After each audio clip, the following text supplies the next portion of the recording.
नमस्कार. सरोज कलावरती खूपच चिडलेली असते. ती कलाला नाही नाही ते बोलत असते. ती कलाला म्हणत असते, खरं तर फक्त आणि फक्त तुझ्यामुळे तुझ्यामुळे घरातला हार कुठे गेलाय, की तूच चोरी केलायस ते सांग. तेव्हा अद्वैत मोठ्याने ओरडतो, बस झालं मम्मा. तू काय बोलतेस कळतंय का तुला? अगं निदान विचार कर ना, तू काय बोलतेस त्या गोष्टीचा. खरं तर माझी पूर्णपणे खात्री आहे की खरे कधीच चोरी करणार नाही आणि खरेने चोरी केलेली नाही या गोष्टीवरती माझा ठाम विश्वास आहे. तेव्हा मात्र सरोज चांगलीच तोंडघशी पडलेली असते. सरोज अद्वैतला म्हणते, अद्वैत तू माझ्यावरती अविश्वास दाखवतोयस. तू हिच्यासाठी माझ्याशी भांडतोयस, मला नाही नाही ते बोलतोयस. तू जरा विचार करायला पाहिजे होतास तुझ्या वागण्याचा. पण तुला मात्र तसं काहीच वाटत नाही. का असं वागतोयस तू? तुझं वागणं हे बरोबर नाही आहे. तेव्हा लगेच अद्वैत बोलतो, नाही आई, खरं सांगायचं तर तू कलावरती आरोप करतेस, तिला नाही नाही ते बोलतेस, पण ती असं वागूच शकत नाही हे स्वतःच्या मनाला सुद्धा माहिती आहे. तरी सुद्धा तू तिच्यावरती आरोप करतेस, तिला नाही नाही ते बोलतेस. ती बिचारी काहीच बोलत नाही त्याच्यावरती, तुझं ऐकून घेते. पण मी मात्र तिच्यावरती सर्व लागलेले आरोप फेटाळून लावेन आणि लवकरच मी स्वतः तिला निर्दोष सिद्ध करेन. पण एक गोष्ट मात्र लक्षात ठेवाई, लवकरात लवकर तुला तिची माफी मागावी लागेल. तेव्हा सरोज बोलते, तू काय बोलतोयस, तुला कळतंय अद्वैत? तू तुझ्या आईला सांगतोयस हिची माफी मागायला? हे कदापि शक्य नाही आणि हे मला कधीच जमणार नाही.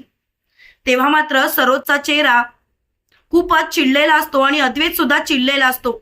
अद्वैत म्हणतो, आरोप करण्याआधी या गोष्टीचा विचार करायला पाहिजे होतीस. आता मात्र माफी तुला मागावीच लागेल. तेव्हा सरोज बोलते, माफी? आणि माफी कुणी मागायची? मी या मुलीची माफी मागणार नाही.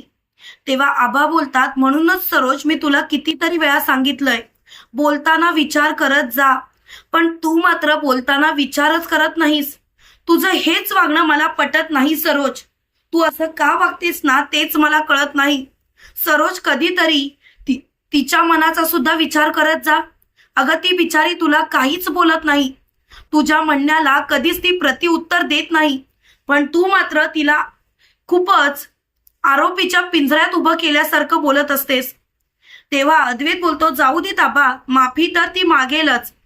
आणि तेवढ्यात नैना बाहेर जात असते. तेवढ्यात अद्वैत मोठ्याने ओरडतो, नैना एक मिनिट, घरातून कुणीही बाहेर जायचं नाही. सगळे दरवाजे लॉक करा. आणि सगळे नोकर येऊन दरवाजे लॉक करतात. तेव्हा अद्वैत बोलतो, सगळ्यांच्या खोल्या चेक केल्या जातील. आणि अद्वैत राहुलला सांगतो, तू माझी स्वतःची खोली चेक कर आणि मी स्वतः तुझी खोली चेक करेन. तेव्हा राहुल बोलतो, ठीक आहे अद्वैत, तुला जसं पाहिजे तसं तू कर. आणि लगेच अद्वैत नैनाच्या खोलीमध्ये गेलेला असतो. नैनाला खूपच घाम फुटलेला असतो.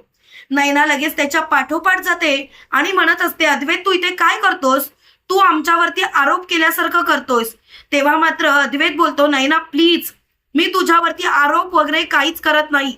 मुळात मला तुझ्यावरती आरोप करायची गरजच नाही, कारण मी माझी स्वतःची खोली तुझ्या नवऱ्याला चेक करायला सांगितली म्हटल्यावरती मी आरोप का करेन? आणि तू जे बोलतेस ना ते खूपच चुकीचं बोलतेस.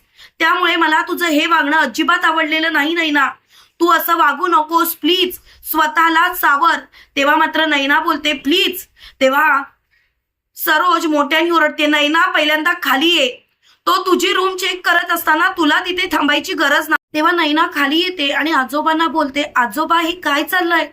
अहो आपल्याच घरातल्या माणसांची चोरी रूम चेक केली जाते, मला हे अजिबात आवडलेलं नाही. तेव्हा कला बोलते, नैनाताई प्लीज, अद्वैत जे करतोय ते त्याला करू देत. त्यावेळेला नैना बोलते, याला जबाबदार तू आहेस. खरं सांगायचं तर तुझ्यामुळे ही वेळ आली आणि त्यासाठी मी तुला कधीच माफ करणार नाही. तेव्हा कला बोलते, तू काय बोलतेस नैनाताई? मला खरंच तुझं वागणंच कळत नाही. तू असं वागते जणू काही तू चुकीचं वागलीच नाहीस. अगं मी सांगते ना, तुझा माझ्यावरती विश्वास नाही का? तुला असं वाटतं की तो हार मी चोरलाय? अगं नाही चोरला. तेवढ्यात राहुल खाली आलेला असतो आणि राहुल बोलतो, अद्वैतच्या खोलीमध्ये हार नाही आहे, त्यामुळे तो हार गायब झाला हे नक्की. तेवढ्यात मात्र राहुल नयनाला विचारतो, अद्वैत अजून आपली रूम चेक करतोय. तेव्हा नैना बोलते बघ ना किती वेळ रूम चेक करतोय, जशी काय चोरी आपणच केलीये. तेव्हा सरोज बोलते नैना तू एवढी का घाबरलीयस? म्हणजे अद्वैत तुझी रूम चेक करायला गेल्यापासून तुझ्या तळपायाची आग मस्तकात गेलीय. दिसते ना तुला खूप घाम फुटलाय, तुला खूपच भीती वाटतीये. मला काय करावं तेच मला सुचत नाही आहे. काय करू सांग ना, तूच सांग मला. तेव्हा मात्र चांगलीच अवस्था बिकट नैनाची झालेली असते. नैना बोलते तसं नाही हो, तुम्ही असं का बोलताय सरोज मॅडम? अहो मला भीती वाटणारच ना, आता आमची रूम चेक केली जाते म्हटल्यावरती भीती तर वाटणारच. तुम्ही असा विचारच कसा काय करताय? अहो आमच्याबद्दल असा विचार नका हो करू, खूप मनाची भीती वाटते. आणि आता तर एवढी भीती वाटायला लागले की सांगूच शकत नाही. खरं सांगायचं तर खूप झालं. तेवढ्यात मात्र अद्वैत बोलतो नैना गप्प बस, तू हार का चोरलास त्याचं उत्तर दे. तेव्हा मात्र नैना अद्वैतला बोलते अद्वैत प्लीज माझ्यावरती कसलेच आरोप करू नकोस. त्यावेळेला लगेच अद्वैत बोलतो आरोप करण्याचा प्रश्नच नाही, कारण तुझ्या खोलीत मला हार सापडलाय आणि म्हणूनच मी तुझ्यावरती आरोप करतोय.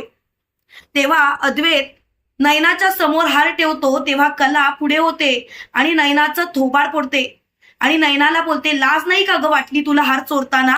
असं का वागलीस तू? आई वडिलांचे संस्कार सुद्धा विसरलीस. त्याच वेळेला सरोज मॅडम बोलतात गप्पा बस ग, स्वतःला खूपच शाणी समजतेस. त्याच वेळेला अद्वैत बोलतो आई बस झाला, खरेला काही बोलायचं नाही, खरेवरती माझा पूर्ण विश्वास आहे. अगं माझ्या कपाटात एवढे पैसे असतात पण कधीच पैशाची नोट इकडे तिकडे झालेली नाही, कधीच तिने त्या पैशाला हात लावलेला नाही. या हाराची तर गोष्ट सोडस, अगं तिला दागिन्याची सुद्धा एक हौस नाही. त्यामुळे तू तर बोलूच नकोस आणि तिच्याशी बोलताना नीट मानाने बोलायचं. आई मी प्रत्येक वेळेला तुझ्या बाजूने उभं राहिलोय, पण आज जर का ती चुकीची नसेल तर तू तिची माफी मागितली पाहिजेस, कारण तू तिच्यावरती आरोप केलेस. तेव्हा लगेच सरोज बोलते नाही मागणार माफी. काय करणार आहेस? नाही मागणार माफी. तेव्हा मात्र अद्वैत मोठ्याने बोलतो बस झालं, मला कुणाचं काहीच ऐकायचं नाही. आता मात्र जे होईल ते होईल, पण आता मात्र काही झालं तरी मी कोणाचीच माफी मागणार नाही म्हणजे नाही. तेव्हा अद्वैत बोलतो तू जोपर्यंत माफी मागत नाहीस तोपर्यंत मी तुझ्याशी बोलणार नाही. तेव्हा सरोज बोलते काय बोलतोयस तू अद्वैत? तू या मुलीसाठी माझ्याशी बोलणार नाहीस? या मुलीसाठी? तेव्हा अद्वैत बोलतो ही मुलगी नाहीये, माझी बायको आहे. एक गोष्ट सारखी लक्षात ठेव, तिचं नाव कला आहे, नाहीतर खरे तरी बोल, पण मुलगी मुलगी हाक मारायची नाही. तेव्हा मात्र कलाला खूपच बरं वाटतं, पण सरोजचा मात्र अपमान झालेला असतो, तिला खूपच राग आलेला असतो.